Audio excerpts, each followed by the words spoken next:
والعاقبة للمتقين والصلاة والسلام على سيد الأنبياء والمرسلين أما بعد فأعوذ بالله من الشيطان الرجيم بسم الله الرحمن الرحيم لو أنزلنا هذا القرآن على جبل لرأيته خاشعا متصدعا من خشية الله صدق الله العظيم إن الله وملائكته يصلون على النبي يا أيها الذين آمنوا صلوا عليه وسلموا تسليما الصلاة والسلام عليك يا رسول الله وعلى آلك وأصحابك يا سيدي يا حبيب الله بڑی شکریہ درود پاک الصلاۃ والسلام علیک یا سیدی یا محمد العالمین وعلی آلک واصحابک یا سیدی یا شفیع المسلمین۔ قرآن اللہ رب العزت کی وہ کتاب ہدایت ہے کہ جس میں ہماری تمام پریشانیوں کا حل موجود ہے۔ قرآن ایسا صحیفہ انقلاب ہے کہ جس میں ہماری تمام بیماریوں کی دوا اور شفا موجود ہے۔ قرآن گرے ہوئوں کو اٹھانا جانتا ہے، قرآن ہارے ہوئوں کو جتانا جانتا ہے، آسمان پہ چمکنے والے ستارے اتنے روشن نہیں جتنے قرآن کے الفاظ روشن ہیں، اور دنیا کے کسی شہد میں اتنی مٹھاس نہیں جتنی قرآن کے الفاظ میں مٹھاس ہے۔ صحابہ کرام رضوان اللہ علیہم اجمعین بارگاہ رسالت میں حاضر ہیں۔ حضور نے صحابہ کی طرف توجہ فرمائی اور اپنی زبان مبارک کو حرکت دی۔ یاد رکھیں حضور کی مثال جیسی نہ کوئی مثال ہے اور نہ ہی حضور کی زبان جیسی کوئی دوسری زبان ہے۔ آپ اندازہ لگائیں کہ ابھی میں بول رہا ہوں، میری زبان حرکت کر رہی ہے تو میں بول رہا ہوں، اور جب آپ کی زبان حرکت کرتی ہے تو آپ بولتے ہیں، مگر اندازہ لگائیں کہ جب کملی والے کی زبان حرکت میں آتی ہے تو اس سے کبھی خدا بولتا ہے کبھی مصطفیٰ بولتا ہے۔ وَمَا يَنْطِقُ عَنِ الْهَوَىٰ إِنْ هُوَ إِلَّا وَحْيٌ يُوحَىٰ، فرمایا میرا مصطفیٰ اپنی مرضی سے تو بولتا ہی نہیں، ہاں جب رب کی طرف سے اشارہ ہوتا ہے تب مصطفیٰ اپنی زبان کو حرکت میں لاتے ہیں۔ اور حضور کی زبان کیسی زبان ہے، اللہ اکبر۔ حضور کے ایک صحابی ہیں، وہ حضور کی جب خدمت میں حاضر ہوتے تو حضور کی ہر بات کو لکھ لیا کرتے تھے، جو حضور ارشاد فرماتے وہ لکھ لیتے۔ تو کسی نے کہا کہ تم حضور کی ہر بات کو لکھ لیتے ہو، حضور کبھی جمال میں ہوتے ہیں کبھی جلال میں ہوتے ہیں، حضور کبھی خوش ہوتے ہیں کبھی کسی سے ناراض بھی ہوتے ہیں، کبھی حضور کی کوئی کیفیت ہے کبھی حضور کی کوئی کیفیت ہے، تو حضور کی ہر بات کیوں لکھتے ہو؟ تو وہ صحابی جو لکھتے تھے انہوں نے یہی بات حضور کی خدمت میں عرض کی کہ حضور میں آپ کی ہر بات لکھتا ہوں تو مجھے ٹوکا گیا ہے، حکم ارشاد فرمائیں کہ میں کیا کروں؟ تو حضور نے ارشاد فرمایا اکتب فواللہ ما خرج منی الا الحق، فرمایا اے میرے صحابی تم میری ہر بات کو لکھا کرو، اس لیے کہ اللہ کی قسم ہے میری زبان سے جو بھی نکلتا ہے حق اور سچ ہی نکلتا ہے، لکھ لیا کرو ہر بات۔ تو پتہ چلا کہ حضور کی نہ مثال جیسی کسی کی مثال ہے اور نہ حضور کی زبان جیسی کسی کی زبان۔ تو حضور نے ارشاد فرمایا، حضور نے فرمایا اے میرے صحابہ مجھے بتاؤ کہ کیا کبھی تمہارے دل میں یہ آرزو پیدا ہوئی کہ تم اپنے رب سے گفتگو کرو؟ بڑی اہم بات حضور نے فرمائی، توجہ رکھیے گا۔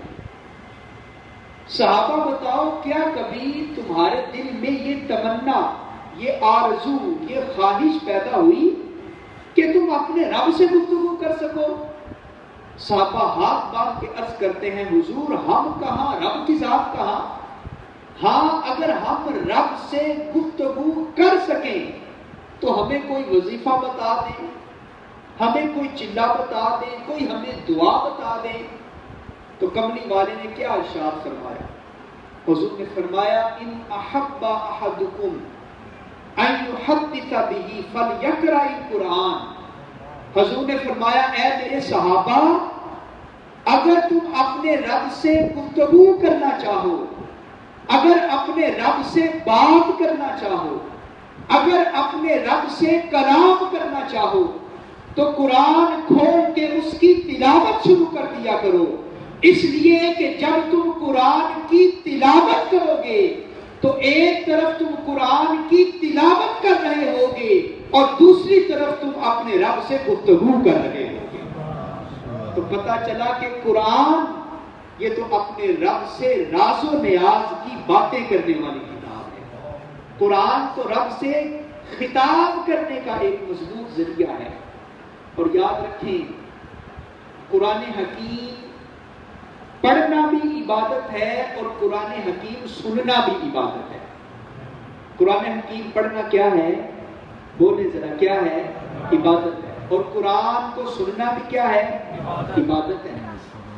اور اسی طرح قرآن حکیم کی تلاوت کرنا یہ بھی سنت رسول ہے اور قرآن کی تلاوت کو سننا یہ بھی حضور کی سنت ہے۔ تلاوت عبادت بھی ہے، تلاوت سنت بھی ہے۔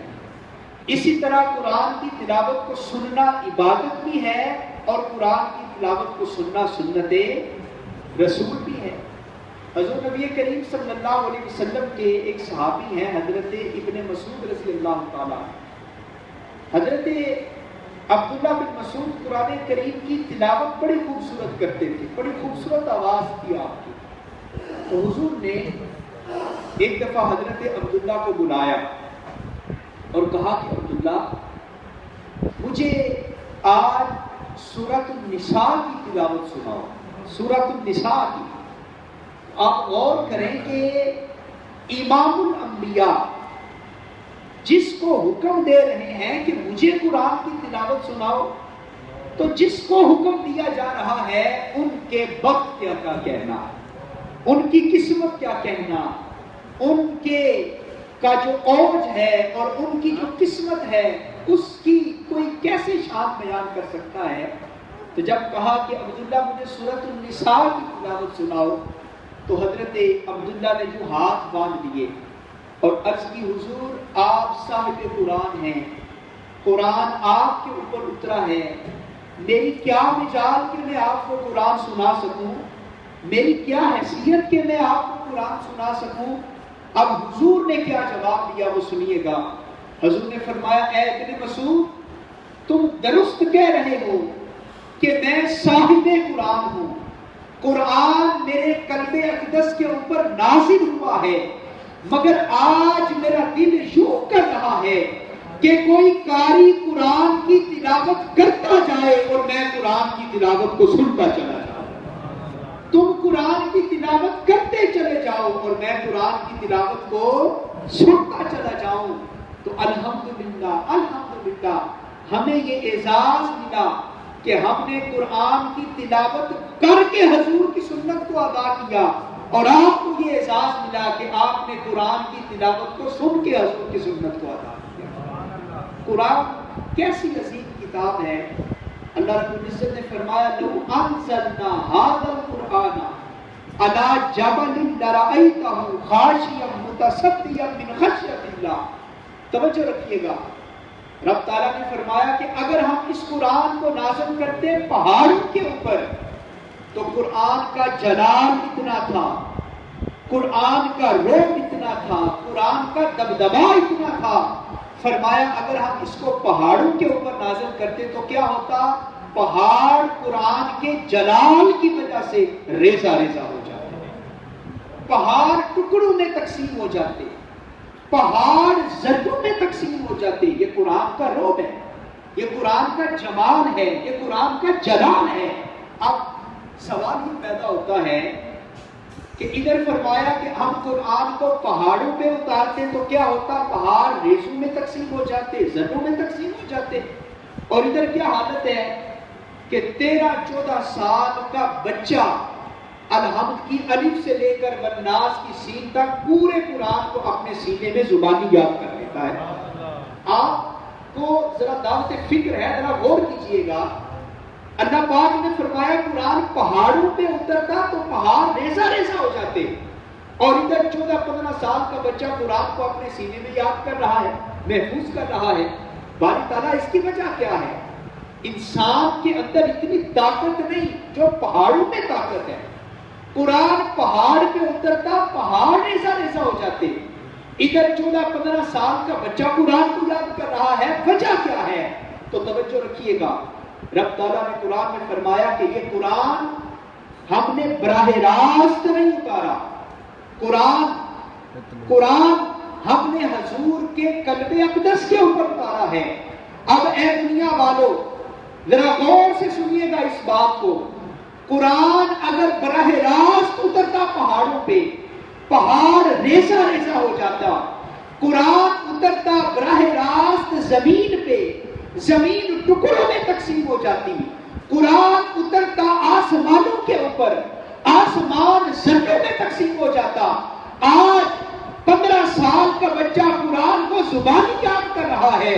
اس کی وجہ یہ ہے کہ قرآن براہ راست نہیں اترا. قرآن اترا ہے تو سینہ مصطفیٰ سے ہو کے آیا ہے. اللہ نے یہ قرآن پہلے سینہ مصطفیٰ پہ اتارا ہے. یہ سینہ مصطفیٰ کا روح ہے، یہ سینہ مصطفیٰ صلی اللہ علیہ وآلہ وسلم کا مقام ہے کہ پہلے سینہ مصطفیٰ نے قرآن کو اپنے اندر محفوظ کیا. اب یہ سینہ مصطفیٰ کا فیض ہے کہ ایک چھوٹا سا بچہ بھی پورے کے پورے 30 سپارے اپنے سینے میں زبانی یاد کر رہا. یہ حضور کے سینہ مصطفیٰ کا فیض ہے. اور یاد رکھیں ہمارا عقیدہ ہے کہ جس جگہ حضور آرام کر رہے ہیں، جس جگہ حضور سو رہے ہیں، حضور کی قبر انور کی جگہ یہ عرش اولا سے افضل ہے. ہمارا کیا عقیدہ ہے کہ حضور کی قبر انور کی جگہ یہ کس سے افضل ہے؟ عرش اولا سے افضل ہے. یہ ہمارا اہل سنت کا عقیدہ ہے. لیکن ابن تیمیہ عالم اسلام کا ایک عالم گزرا ہے، اس نے بڑی لمبی چوڑی کتابیں لکھی. عقیدہ تھوڑا سا اس کا گڑبڑ تھا. یہ کہتا ہے کہ میں یہ ماننے کے لیے تو تیار نہیں کہ حضور کی قبر کی مٹی عرش اولا سے افضل ہے. کہتا ہے کہ میں یہ نہیں مانتا